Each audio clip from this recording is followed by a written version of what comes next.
up after Laurent's talk about, the good quality peer review and how much time it involves. Now, the last speaker of today's session will be Tom Culley, the marketing director of Publons, and he will be speaking about getting a formal recognition for all the peer review efforts that we, all researchers, peer reviewers, are doing. So, welcome.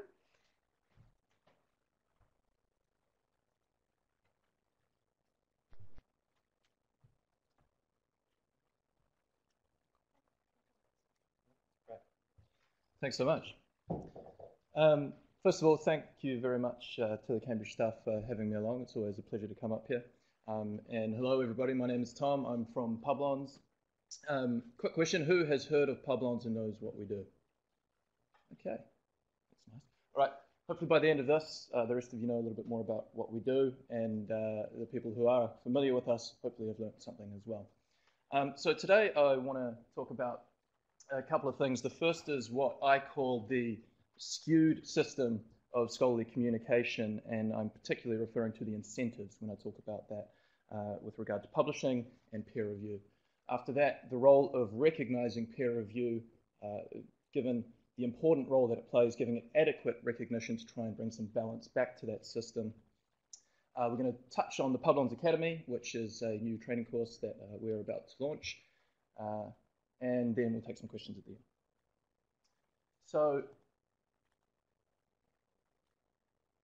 next, there we go. Peer review is at the heart of research, and this is commonly known. Everyone in the research enterprise will tell you this, but the interesting thing that I'll get onto in the next slide, in fact, is how we talk the talk, but we don't really walk the walk in a lot of respects. Now, I'm not a researcher myself. I actually have a policy background. I come from government legislative reform. And one of the key things that you look for when you want to intervene in a market or a system as a policy person is market failure or system failure. And quite often what you come back to and find as a common root cause of market failure or system failure will be skewed incentives, or things that are driving people to act in inappropriate ways or do things for outcomes that are undesirable. So in terms of being a researcher, it's really interesting because if you leave teaching aside, there's kind of two functions as a researcher. Now, it's a really oversimplified way of describing it, but bear with me for the argument. You're there to publish and conduct novel research, try and drive your field forward by conducting novel research. The other is to interpret the research of others. And these two things are really interdependent. And the role of peer review is obviously cemented in interpreting the work of others. And that role is critical because it helps us to bring trust and integrity to the published literature. I write a bunch of blogs for my role at Publons, and one key thing that would separate your vetted, trusted findings driving research forward from my blog is the fact that it's been through the rigors of peer review. And I think that's increasingly important given increasing distrust in media and science as we're seeing in some parts of the world. So, as I said, a lot of people will tell you that peer review is actually at the heart of research. It is the gold standard in terms of a quality assurance mechanism for published literature. There's been many surveys telling you this, and the research enterprise will tell you this, but the interesting thing is that the way we treat peer review is completely out of whack. So it's the very pillar of what's holding together trust and integrity in research, but you wouldn't really know it. And in terms of how we incentivize what a researcher does, it's really strange because there's massive pressure to publish. All the incentives drive you to publish almost at any cost. But there's very little incentive to review. And what I mean by this is you're rewarded as a researcher through career progression, funding, all of these very real rewards that help you drive research forward and individually progress your career based on your publication record and your citation record for the most part. Yet at the same time, the thing that allows society and the research enterprise to trust published literature and drive science and research forward is the peer review process. And we rely on the same people, you, the experts, to carry out this peer review process. And yet the only reward or incentive to do that is kind of a quid pro quo type arrangement. You're expected to peer review because other people will peer review your work, or it's a service to your community. And I'm not saying those are invalid reasons. They're perfectly valid reasons. The problem is they're put up against the very real rewards of publishing at almost any cost. And this contributes to some of the problems that we see in scholarly communication. There's a few that I've marked up there. So for example, we're pushing research out as quickly as we can. Sometimes it's not getting the quite rigorous quality assurance vetting that it should, and you get things like the reproducibility crisis. Or salami slicing of research. And this is actually where the name Publons comes from. It's the idea that you will split a piece of research into as many publishable units as possible so you get as many citations as possible. You get increasing rejections and research misconduct and fraud. All coming about because we're fostering this environment where it's kind of encouraging people who might be teetering on the edge of considering doing these things to go over the edge. On the other side of it, with minimal incentive to review, we've got a slow review process. We survey editors all the time, and they tell us over and over again, the number one problem is finding willing, motivated reviewers. It can take up to 180 days on average for some review processes to take place. And I don't think if you want to publish your research, you want half a year going by just to go through the peer review process. There's also, as a reviewer, you get reviewer fatigue because we've got this pool of reviewers who are over and over again being asked to review by the same people. We don't have an expanding pool of expert reviewers because of these lack of incentives. And that creates this imbalance in the system. So to take a snapshot of exactly what is involved in peer review at the moment, this I think is actually 2 or 3 years old now. But every year you've got roughly 4 million reviewers conducting 7 million reviews over about 35 million hours worth of work. And it was a scholarly kitchen blog a couple of years ago that tried to quantify this in monetary terms, around about $2.5 billion of unrecognized peer review work each year. So, you know, it's a really critical part of what we do to bring trust and integrity to science and research.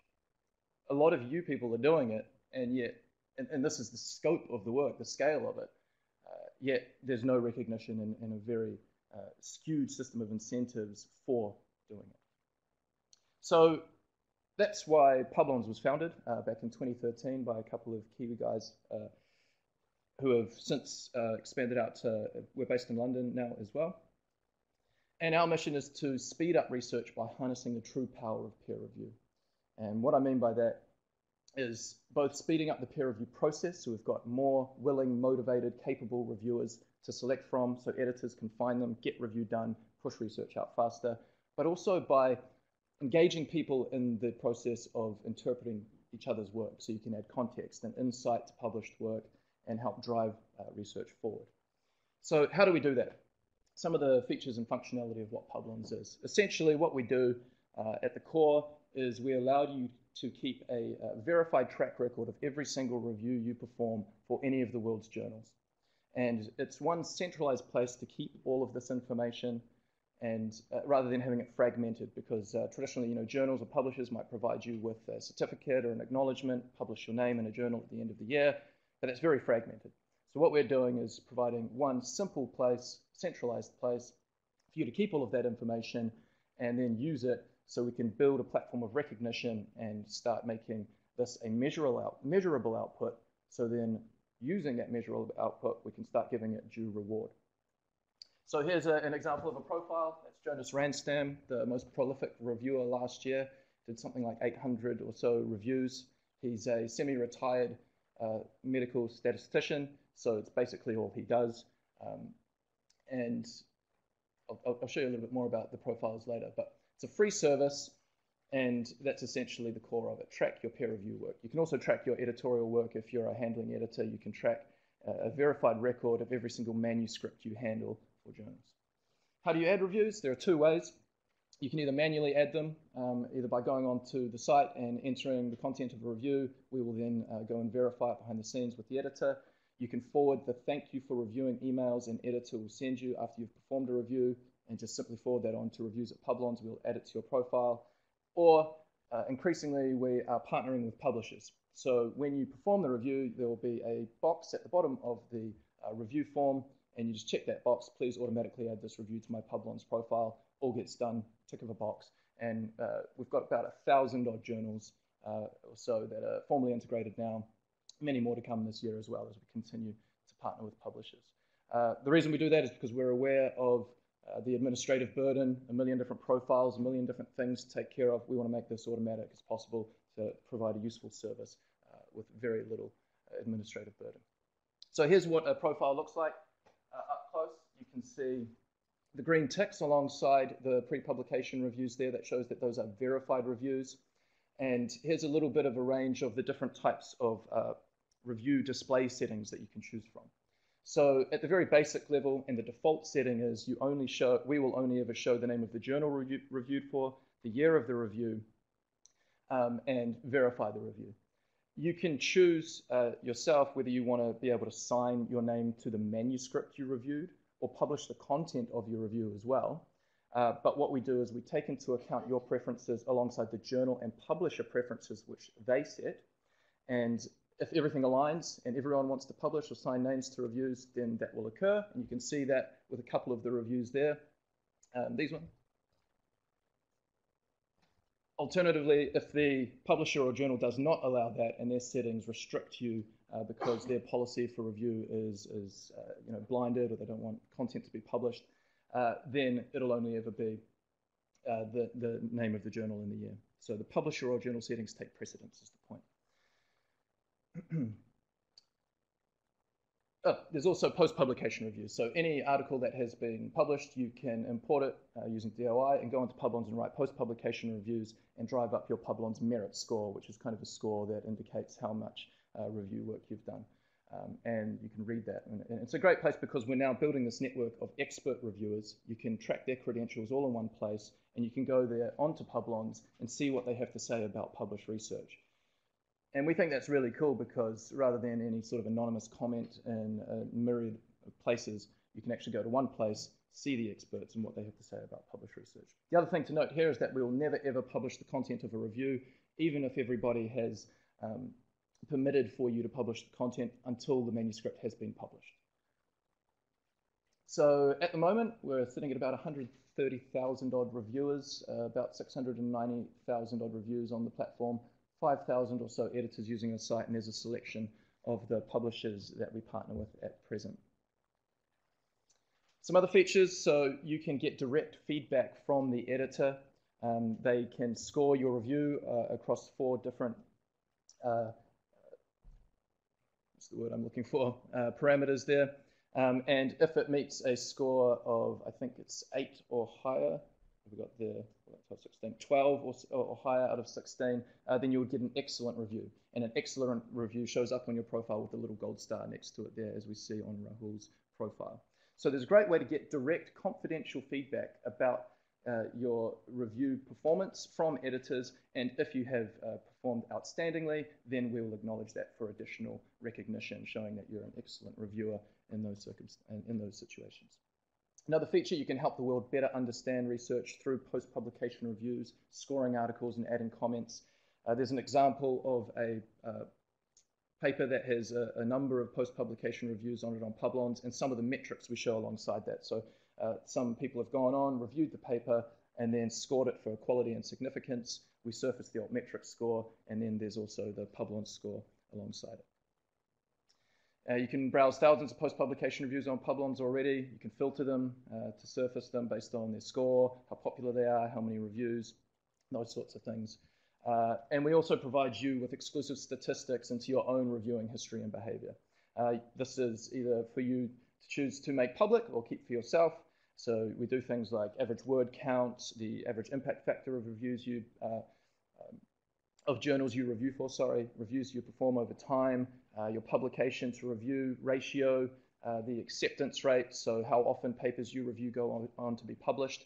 And all of this can help provide some context for your performance to create a benchmark. So when you go and you want to include your review record in any type of performance evaluation, or you want to go and try and get a fellowship or whatever it is, then there's some norms that you can compare yourself with everybody else in terms of your performance of reviewing. Again, you can keep this completely private if you like.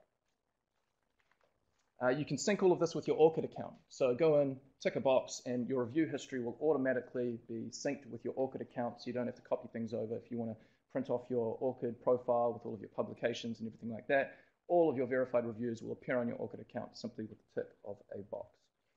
You can also volunteer to review for your favorite journals. So all of our partner journals, they will have the option to click and let them know you want to review for them. This helps them to find your expertise so they can get review done better and faster.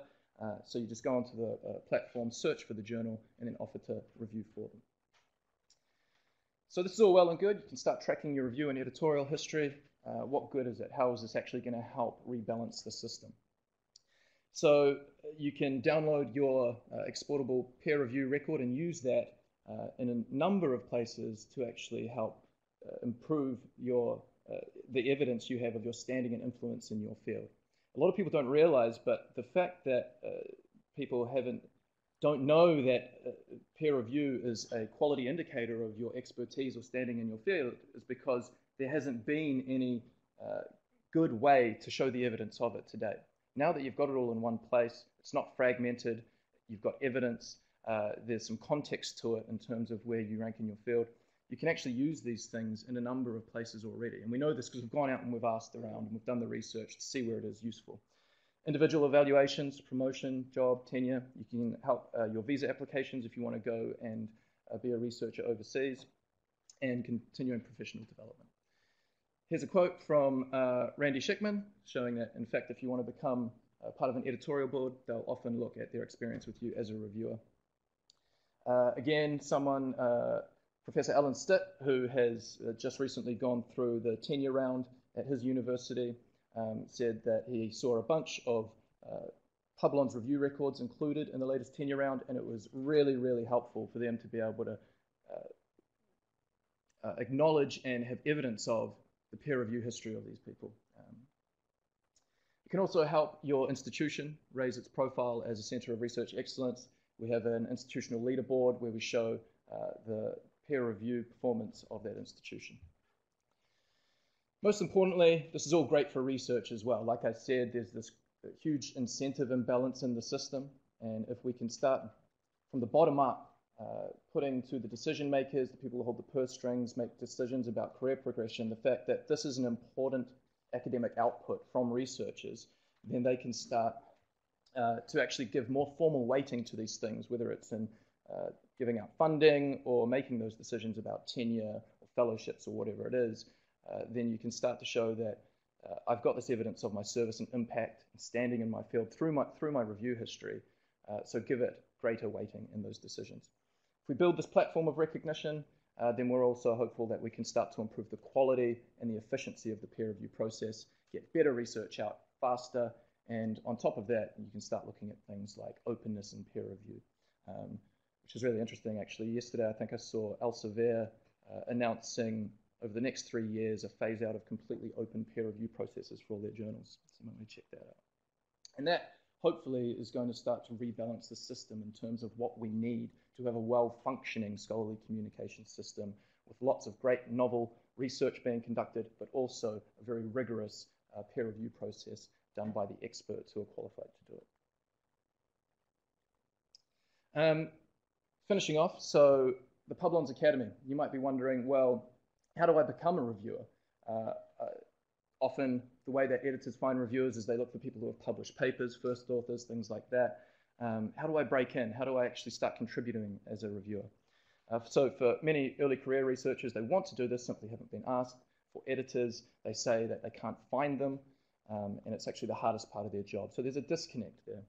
And the problem that is causing this disconnect for a lot of the time is that not only the discoverability problem, but also how do you prove that you're competent to an editor? They want to know that they're getting a reviewer that is going to be able to do the job rather than come back and they have to go and get another review done because it wasn't quite up to standard.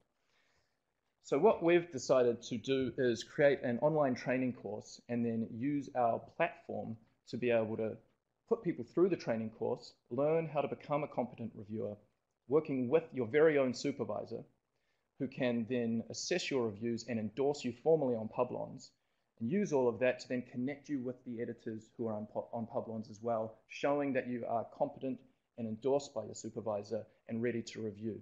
So we cover the full stack, training you how to review from the world's best experts who have helped us to design the course, building your profile out on Publons to show that you're competent and ready to review, and then actually connecting you with the editors at top journals who need to find reviewers. So that's the Publons Academy. Graduates will understand how the process works. They'll actually practice reviewing real papers in their field on Publons as post-publication reviews that they practice. They'll be endorsed by your very own supervisor, and then you connect with editors. And it's been designed by experts from across the research enterprise. Building your profile from that to that, and then impressing and connecting with top editors all around the world. So recap, system is out of whack, publish at all costs, review out of goodwill, and that's fueling bad outcomes. But if we give review the recognition it deserves, we can help bring balance back to the system, get better, more reliable research out faster.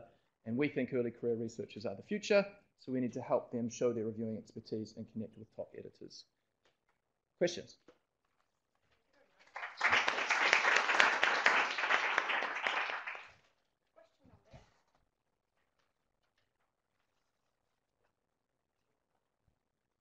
Thank you very much for your talk, Laurent Gatter from the University of Cambridge. I have two questions. One, hopefully it will be very short. Do you have any competing interests to disclose? So are you linked, financed, owned by commercial publishers, for example? Not owned by, no. So we have had an investment from Sage, but it is at arm's length. Oh, excuse me. So absolutely nothing to do with the control of the company whatsoever. I think that's great because we know commercial publishers want to take control not only of the publishing, but many, many more aspects. And I think that is a threat. Mm-hmm. I like your initiative, but I think you need to remain independent. Sure. My second question was, so I would be in a position to advertise myself, even to get in touch with journals saying I would like to advertise for you. Mm-hmm. Can I also make it explicit that I'm willing to review for any journals, but I want to review for ethical publishers? So say that I want only to review for papers that are open access journals or mm-hmm. papers that will be open access. So can I kind of promote my view of open science through Publons? Yeah, actively than just saying, okay, at the end of the day, these are the papers that were open or not. Right. I think there'd be a couple of ways you could do that on Publons. One would be you make it explicit on your profile. So we have a reviewer finder tool on the publisher side of the product, and they go through, they find reviewers for papers, and then they would be able to invite you through the platform to review. And they would be looking at your profile. That's where they go to contact you. So right there, you could make it plain. I only want to review for open access journals. The other way would, when you register your interest to review for certain journals, you could go through and just simply register your interest for the journals that you think align with your views.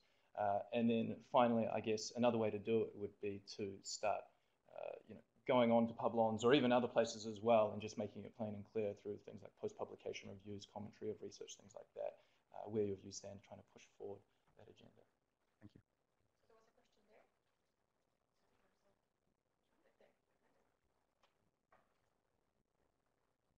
Thanks. I think it's a great initiative, and it's just too bad that actually Publons is so new, so that many reviews already been done in the past, cannot be, you know what I want to say. So my question is basically, how can I add, without much effort, the reviews that have been done in the past to the profile? Yeah. And yeah, perhaps that's cool. So two things to say here. One, very simple way to add any reviews that you may still have the thank you for reviewing email for in any. So not always easy because people don't keep all of these emails. So that's one thing. If you do search your inbox, find anything, thank you for reviewing, forward those on. That's quite quick and easy if they are there. The second thing is we've actually just developed a way to work with our publisher partners to upload any historic reviews. So we can go back as far as their records would allow in most instances, and we're trying this with 2 publishers at the moment, to then upload for any of our existing users all of their historical review data. Any other questions?